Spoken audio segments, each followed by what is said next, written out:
Brakati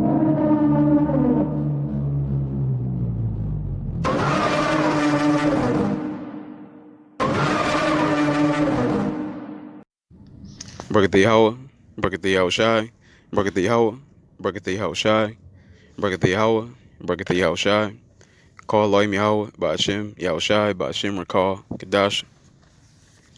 Double honor to the apostles and elders which are a great millstone. Peace and blessing to the sincere Aki and pushing his truth and sincerity. And diligently putting the videos up throughout the week to feed the sheep.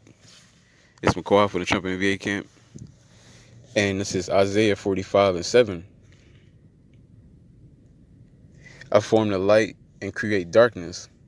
I make peace and create evil. I, Yahweh, do all these things. So you got people in the world that literally believes that who they call God is all love. He's out here handing out kisses, sunshine, and rainbows, and anything bad that's done, um, the devil and Satan did it, and then they're just out here doing whatever they want to do. It's a free for all, and there's this great battle against the darkness and the light. But the truth is, you got Yahweh Bashim Yahshua at the top of the head, and it's pretty much just he's the director and everything that's going on, and you got he's the director and everybody else is just the actors in the movie. We got a script, and we playing the script. No matter if you want to take part in it, no matter you think you're taking part in it or not, you're doing everything according to plan. And he has all the angels in subjection and him under him on the left hand side and the right hand side. And matter of fact, let me see. It's First Kings 19:22-19, and he said, "Hear thou therefore the word of Yahweh. I saw Yahweh Bashim Yahshua sitting on the throne, his throne, and all the hosts of heaven standing by him on his right hand and on his left." So when you go into the word host,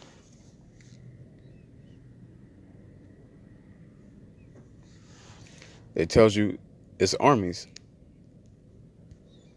So Yahweh Shem Yahshua has armies to his left hand side and his right hand side. You know, the right hand side is the righteous angels, and the angels on the left are the demons, because people think demons are in the underground, in the lake of fire.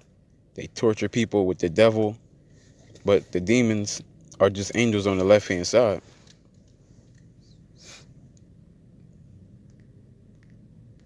This is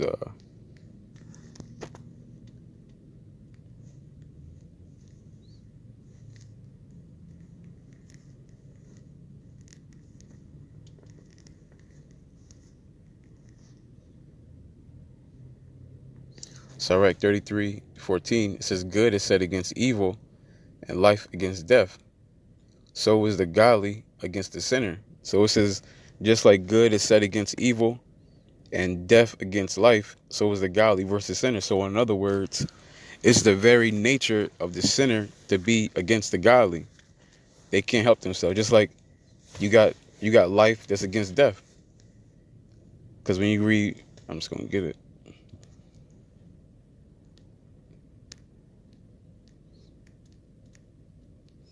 Proverbs 11:1, it says, "A false balance is an abomination to Yahweh, but a just weight is his delight." So it says a just weight is his delight. So he's got a perfect balance on the left and on the right. Good and evil is a perfect balance. Now, with that, right now you can see that the world is out of balance, which means Yahweh Shem Yahshua, he has to come correct it. And that scale is tipping, and it's not even close to being set in a balance at all. Matter of fact, watch this.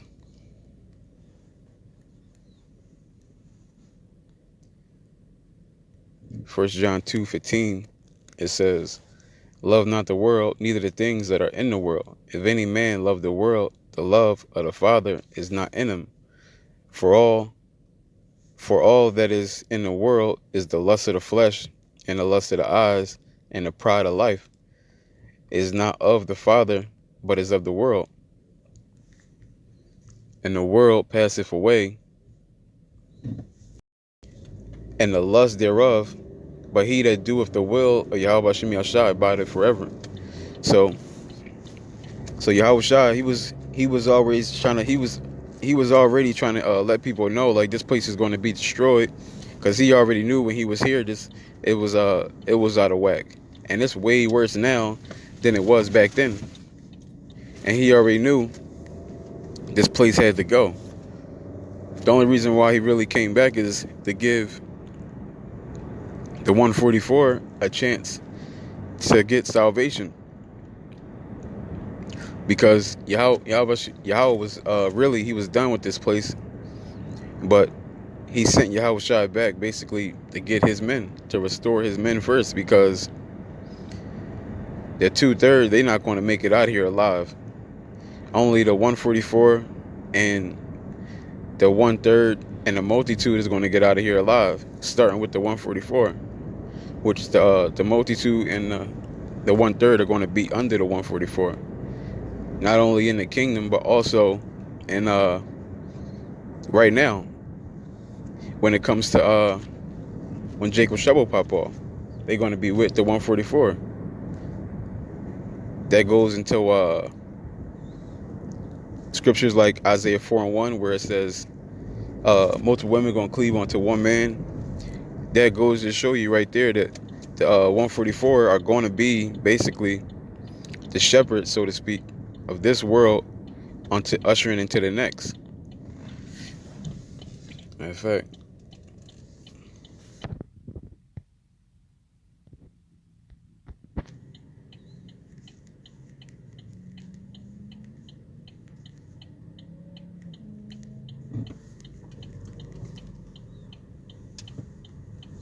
Second Esdras chapter 6 and 9.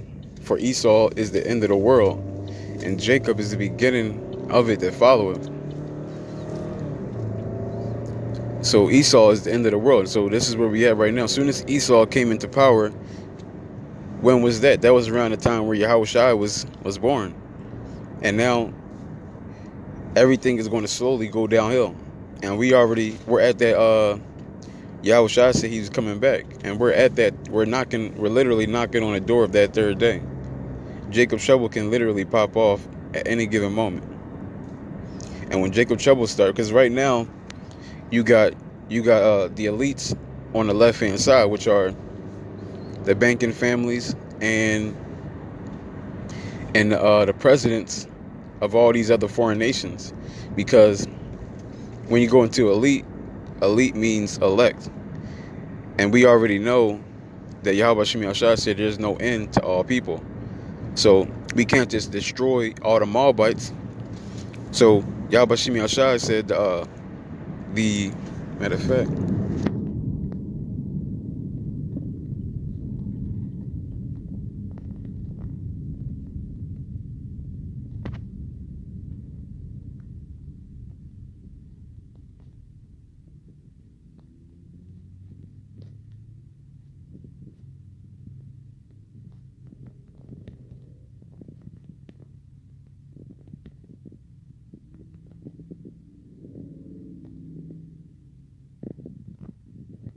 Isaiah 49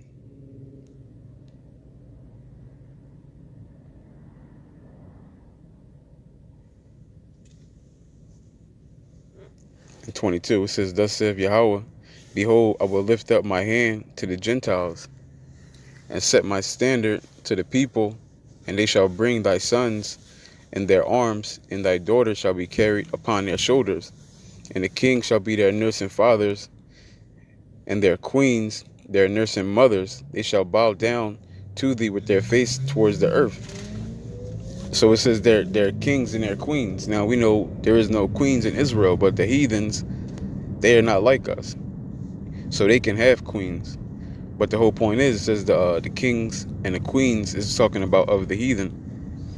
which means the elites, the higher ups, because that's who he's going to grab up to be the first fruits, to be slaves.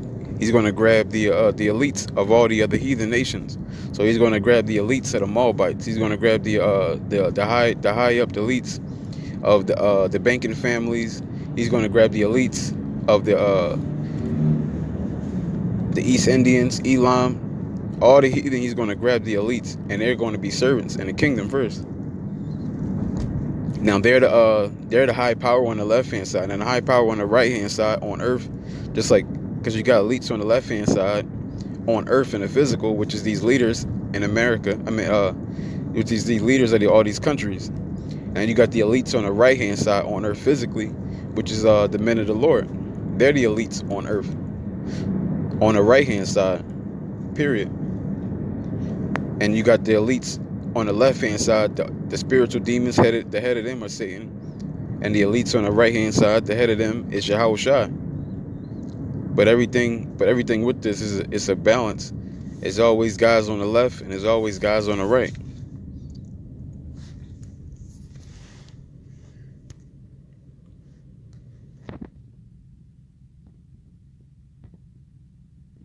So back over here, Sirach 33:14-15.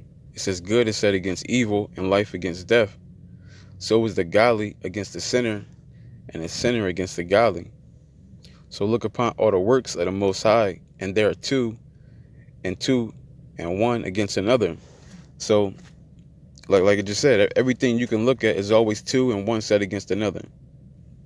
You got day, night, wet, dry, fast, slow, old, young.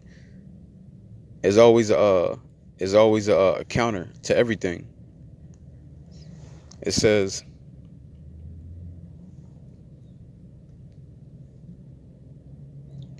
and the sinner against the. It says, so is the godly against the sinner, and the sinner against the godly. And that's the ultimate battle right there, the godly versus the sinner. And you're going to have this thing being played out on a high level come Jacob Trouble, because like I was getting into, right now you got the left-hand side, the right-hand side, and you got the middle. So technically, right now, as we speak, since Jacob Trouble didn't pop off, people are allowed to be neutral to a degree. But there is no technical neutral. It's either you on the left-hand side, you on the right-hand side. Now, you got people who think they're neutral, but they're really on the left-hand side, because you can't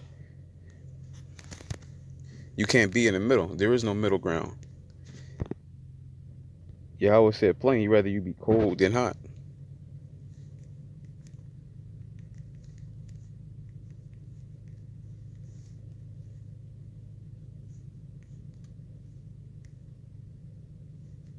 Matthew 12:30. It says, he that is not with me is against me, and he that gathereth not with me scatter abroad. So if you're not with Yahweh Bashim Yashai, you are against us, and you're not with us. You're scattering, because when you see people who don't necessarily got to believe in God, and who don't necessarily get down with America, but they shave their beard, they eat pork, shrimp, crab, and lobster, you're promoting wickedness, which means by default you're on the left-hand side. And when you go into Matthew's, the 6th chapter, it goes into how that if you teach people to break the law, statutes, and commandments, you're going to be destroyed. Why? Because you're on the left-hand side. You're being adverse to the scriptures. And you don't necessarily got to tell somebody to do something to teach them. Just by sight. Sight is a way to teach people as well. If you got children, they'll listen to what you say, but they're gonna do what you do. It's like a baby. You can tell the baby not to. You can teach the baby not to curse or to cuss. I'm gonna say cuss because that's not cursing. You can teach a baby not to cuss, but if they hear you cussing, it's just going to happen. They're just going to do it by default because they hear you doing it. So you don't gotta necessarily teach somebody to break the law to teach somebody to break the law. And like Yahushua just said right here, if you're not with us, you're against us. And we already know the penalty of that.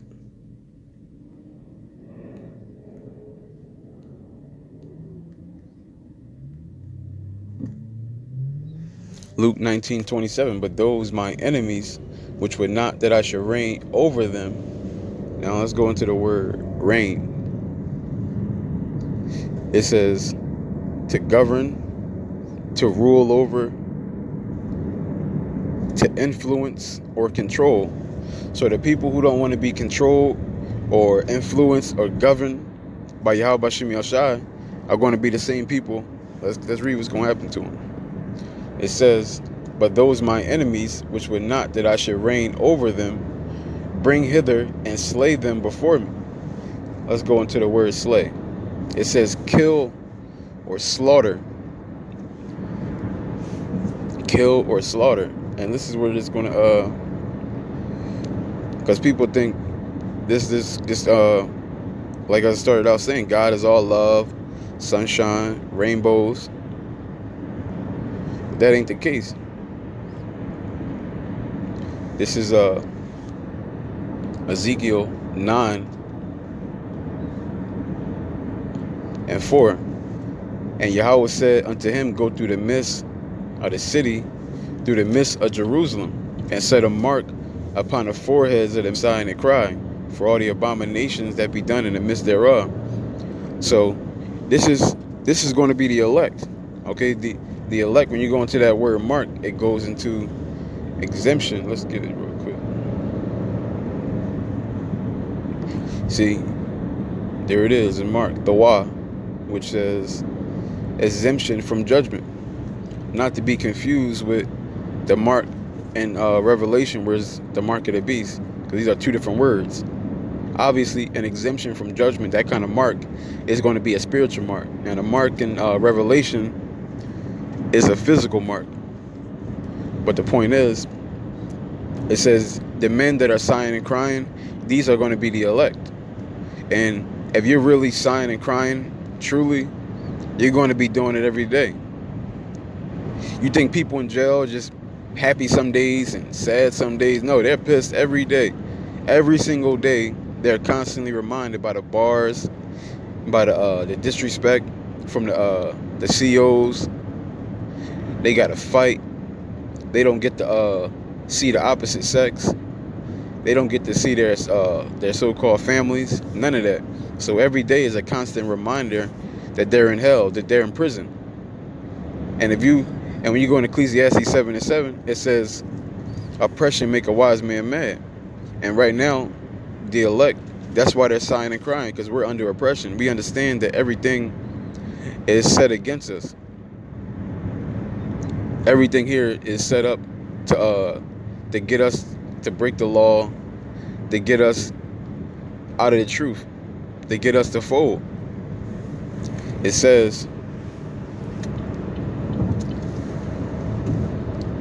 set a mark upon the foreheads of the men that sigh and that cry for all the abominations that be done in the midst thereof.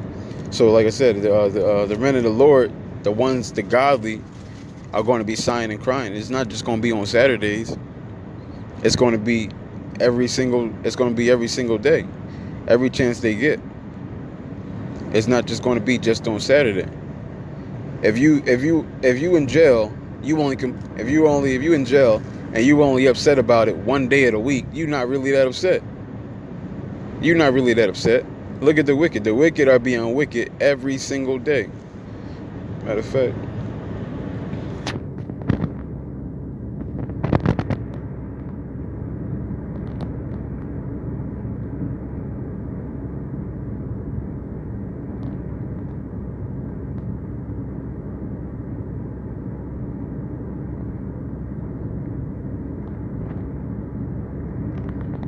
here it is right here, Micah 2:1. It says, woe to them that devise iniquity and work evil upon their beds.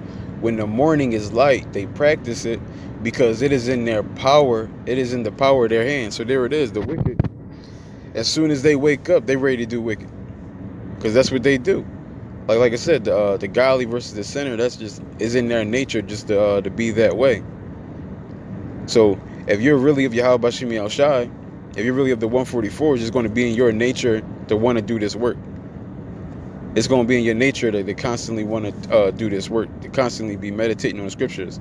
It'll be in your nature to do it. Just like it's in Esau's nature to be the devil. And he constantly displays that every chance he get.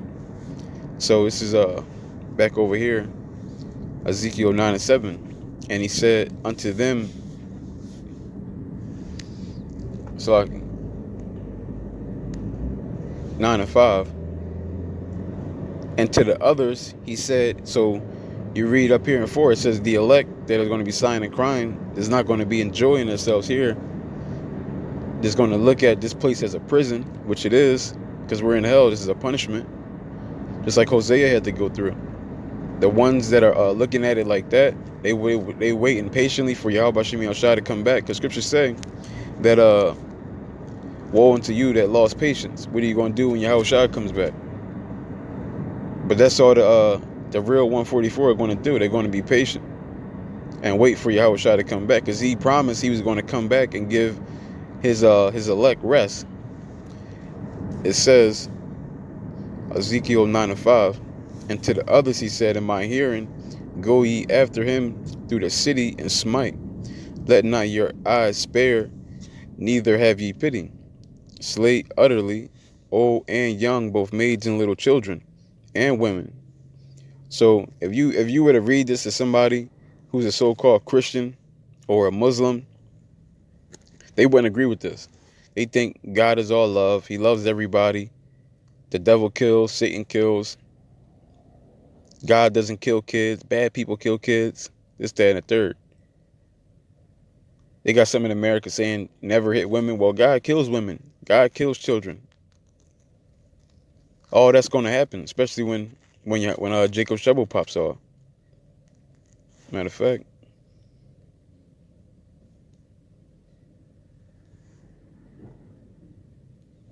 Isaiah 13.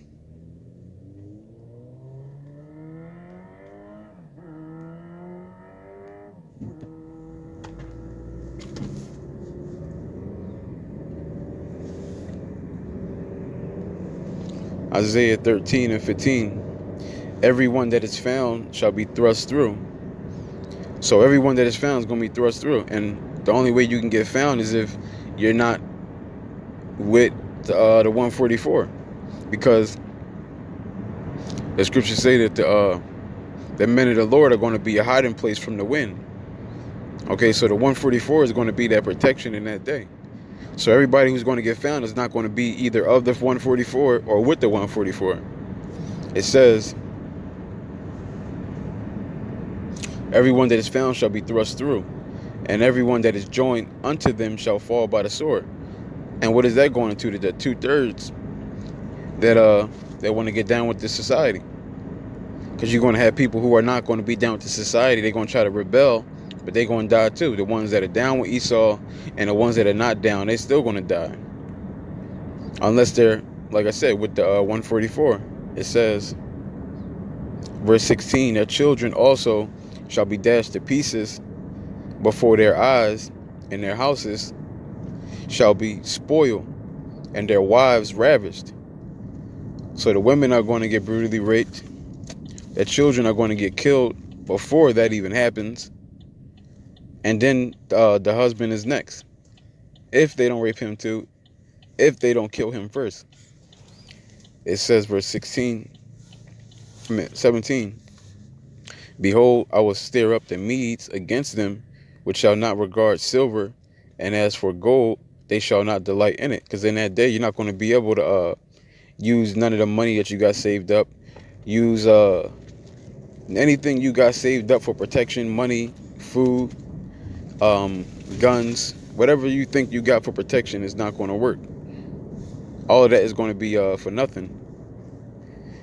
It says their bows also shall dash the young men to pieces, and they shall have no pity on the fruit of the womb. Their eyes shall not spare children. And Babylon, the glory of kingdoms, the beauty of the Chaldeans' excellency, shall be as when God, Yahweh, overthrew Sodom and Gomorrah. So just like how that place was destroyed, it was looked at as the greatest place on earth, this, that, and the third. Well, that place is going to be destroyed. This place is going to be destroyed just like that one, but worse. It says, let's get this one. Jeremiah 11:11. Therefore, thus said Yahweh, behold, I will bring evil upon them, which they shall not be able to escape. And though they shall cry unto me, I will not hearken unto them. So you're going to have people who are going to be crying unto Yahweh Bashim Yahshai, but he ain't going to be listening. He like, yo, man, I told y'all what to do. I told y'all what to do. Y'all ain't do it. Y'all despised my counsel. Y'all wanted to come up against the truth. So what's going to happen? They're going to be, it says, then shall the cities of Judah and the inhabitants of Jerusalem go and cry unto the gods unto whom they offer incense, but they shall not save them at all in the time of their trouble. So you're going to have people trying to cry unto Yahweh Bashim Yahshai. That ain't going to work. You're going to have people crying unto Jesus. You're going to have people crying on Jehovah, Yahweh, Yeshua. Who else they got? They be calling on Jehovah. All these different people they're going to be calling upon, and they're not even going to answer because we know they're idols and they're not real. So when that destruction comes, they're going to see in that day that they made a big mistake. It says,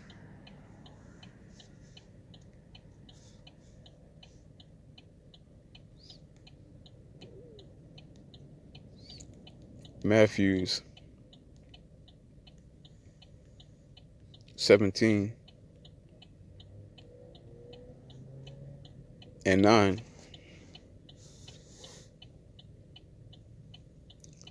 It's like John 17:9.